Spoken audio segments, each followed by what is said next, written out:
Welcome to the Rim Break Rodeo. We hope this video helps. In this video, I will explain how to put your reposts public on TikTok.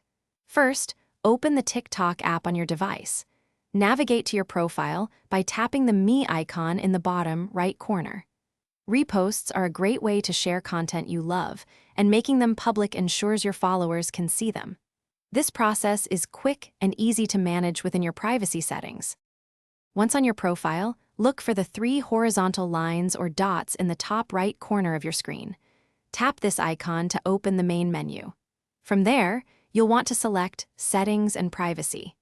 This section holds all the controls for how your content is shared and who can see it, including your reposts. Inside the Privacy menu, scroll down until you locate the Reposts section. Here, you'll see a toggle switch. Make sure this switch, labeled Show Your Reposts to Followers, is turned on.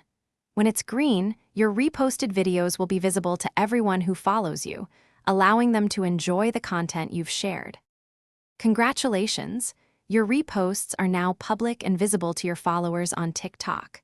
Remember, you have full control over this setting and can switch it back to private whenever you wish, giving you flexibility. Also, for those looking for a great way to stay hydrated, check out the Oala water bottle. You can find a link to it, along with other fantastic deals, in the description below this video. Thanks for watching. Consider subscribing if we helped you.